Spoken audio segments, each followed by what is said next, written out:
अस्सलाम वालेकुम नाज़रीन, सौरभ खताब से मुखातिब है। एक खबर जो बहुत बड़ी खबर है, लेकिन ये उस तरह से डिस्कस नहीं होती और इसके हवाले से परेशानी मजीद बढ़ना शुरू हो गई है कि आखिर क्या वजह है कि तहरीक इंसाफ की कुछ मखसूस खवातीन का ट्रायल भी 100 दिन गुजरने के बाद अभी तक शुरू नहीं हुआ।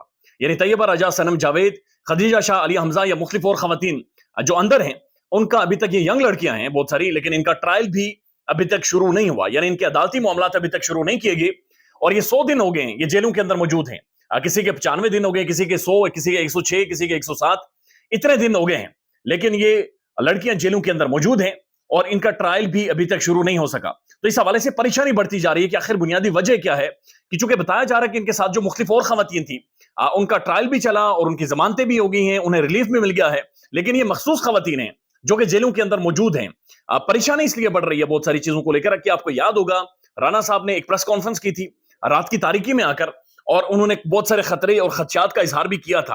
तो बहरहाल अभी तक इनकी जमानत नहीं हुई। और अभी देखें, जो खदीजा शाह हैं, इनके जो वकील हैं, उनका ट्वीट है, वो कहते हैं कि मैंने आज सुबह ही खदीजा को बताया कि मंडे वाले दिन, यानी हमारी जो बेल है, बेल पटिशन है, मंडे वाले दिन वो लाहौर हाई कोर्ट में लगी हुई है और उम्मीद है कि मंडे वाले दिन आपकी जमानत हो जाएगी। लेकिन अभी मुझे मैसेज मौसूल हुआ और उस मैसेज में ये मुझे कहा गया है कि आपका केस कैंसिल हो गया है।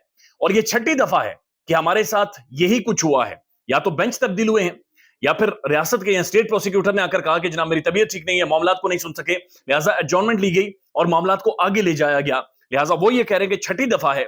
और इससे पहले जो सनम जावेद हैं, जब, या फिर खदीजा, जो तैयबा राजा हैं, उनके जो फैमिली है वो भी यही कंप्लेन करती रही है कि इनके मामलात को आगे नहीं बढ़ने दिया जा रहा और इनके मामलात आगे नहीं बढ़ रहे हैं। तो ये एक शदीद तरीन कंसर्न है, क्योंकि ये खवातीन है, इनका सोशल मीडिया प्रेजेंस है, सोशल मीडिया अपीयरेंस है बहुत ज्यादा, सोशल मीडिया पर लोग इन्हें जानते हैं। लिहाजा ये वो खवातीन नहीं है जिन्हें कोई जानता नहीं है, इन्हें सब जानते हैं, लेकिन उसके बावजूद ये जेलों के अंदर है।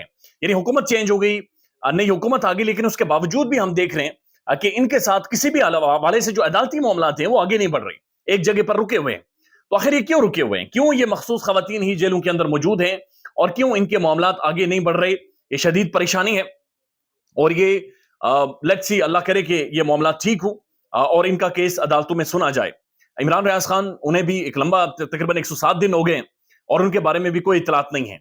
उनकी फैमिली शदीद तरीन परेशान है और वो बिल्कुल गायब है, मंजर से ही गायब है। आप जितना ट्रेंड बना लें, जितनी तकारीरें कर लें, जितने प्रोटेस्ट कर लें, रियलिटी ये है कि 107 दिन हो गए हैं और उनके बारे में कोई इतला नहीं है। ये शदीद परेशानी है और ये गैर मामूली है। इसके ऊपर यानी सोचते हुए भी बड़ा खौफ आता है इन दोनों खबरों के ऊपर, इमरान रियाज खान साहब के ऊपर और जो तहरीक इंसाफ की खवातीन बहुत सारी जेलों के अंदर हैं और उनके वकला ये क्लेम करते हैं कि उनका ट्रायल ही शुरू नहीं हुआ, यानी उन्हें अदालतों में पेश ही नहीं किया जाता, या फिर जब पेश किया जाता है तो आगे से एक तारीख ले ली जाती है और मामले को शुरू ही नहीं होने दिया जाता और इन्हें जेल के अंदर रखा जा रहा है। दूसरी एक खबर यह है कि मरियम नवाज शरीफ साहबा, उनके हवाले से भी खबर रिपोर्ट हुई है। पाकिस्तान के प्रोमिनेंट चैनल्स ने आज रिपोर्ट की है, पाकिस्तान भर में सर्कुलेट कर रही है सोशल मीडिया पर कि नवाज शरीफ साहब 1 अक्टूबर में आने वाले हैं, लेकिन लंदन में बैठकर शहबाज शरीफ साहब, नवाज शरीफ साहब और ये सब बैठे और वहां पर बैठकर इन्होंने ये डिसाइड किया कि हमने जो पॉलिटिकल कैंपेन चलानी है उसमें मरियम साहिबा खासतौर पर कुछ अहम तरीन शख्सियात को, यानी इदारों को नहीं, अहम तरीन शख्सियात को टारगेट करेंगी और उनके खिलाफ एक नैरेटिव बिल्डिंग करेंगी। उसके अंदर वीडियोज भी शामिल होंगी, उसके अंदर ऑडियोज भी शामिल होंगी और उसके अंदर बहुत सारी डॉक्यूमेंट्रीज भी शामिल होंगी। तो मरियम साहिबा, यानी जो जो खबर बाकायदा से रिपोर्ट हो रही है कि ऑडियोज वीडियोज का बाकायदा से एक सिलसिला पाकिस्तान में दोबारा से शुरू करेंगी और अहम तरीन शख्सियात को, मुल्क के अंदर कुछ अहम तरीन शख्सियात को, यानी वो अपने नैरेटिव का हिस्सा बनाएंगी, उनके हवाले से बातचीत करेंगे। और इससे पहले भी पाकिस्तान के अंदर जो ऑडियो वीडियो का कल्चर शुरू किया, मरियम साहिबा ने शुरू किया और उसके बाद से पता चला कि सबकी ऑडियोज हैं, सबकी वीडियोज हैं, हमारी भी, आपकी भी, हर बंदे की वीडियो ऑडियो कहीं ना कहीं पर मौजूद है। और उसके बाद बहुत सारा कुछ माल लीक भी हुआ, कोई नंगा लीक हुआ, कोई किसी की ऑडियो नंगी लीक हुई, तो बहुत कुछ लीक हुआ और बहुत कुछ और भी लीक होगा। इस तमाम में सारे ही नंगे और इन सब को बस नंगा करके दिखाना है, इसके अलावा तो कुछ भी बाकी नहीं है। अब ये एक और खबर है और ये बड़ी इंटरेस्टिंग खबर है, इसके ऊपर जावेद चौधरी साहब को सोचना चाहिए।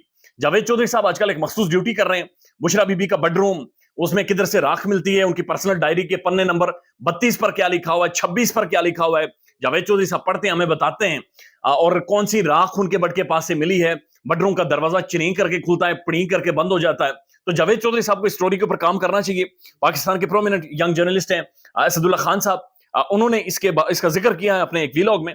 वो ये कहते हैं कि एक बड़ी इंटरेस्टिंग बात है, दिलचस्प बात है कि मियां मोहम्मद नवाज शरीफ साहब से बहुत सारे साफी भी लंदन में नहीं मिल पाते, बहुत सारी अहम शख्सियात भी लंदन में जाती हैं लेकिन उनसे मुलाकात नहीं हो पाती। لیکن ایک نوجوان ہے جو نواز شریف صاحب کے پاس آتا ہے، ان سے ملتا ہے، اور نواز شریف صاحب پھر اس کے ساتھ گاڑی میں بیٹھ کر کہیں چلے جاتے ہیں. تو یہ بڑی انٹرسٹنگ چیز ہے.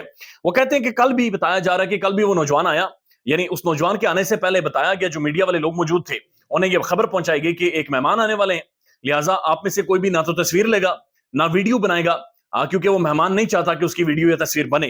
اس کے بعد ایک گاڑی آتی ہے جسے گورا چلا رہا تھا، گاڑی آ کے رکی، وہاں سے ایک نوجوان باہر نکلا اور وہ اندر گیا، میاں صاحب سے ملا، اور اس کے بعد میاں صاحب اس کے ساتھ بیٹھ کر واپس چلے گئے. اسد اللہ خان صاحب کے مطابق وہ جو نوجوان ہے بڑا خوبصورت نوجوان ہے، خوبرو نوجوان ہے، قد کاٹ اس کی جنید، ان کا جو جنید صفدر ہے اس کی طرح کی ہے، بالکل ینگ لڑکا ہے، چھوٹا لڑکا ہے. اور جب میاں صاحب باہر آتے ہیں تو وہ پچھلی سیٹ پر بیٹھ جاتا ہے، میاں صاحب آگے بیٹھتے ہیں، اور اس کے بعد میاں صاحب کہیں چلے جاتے ہیں.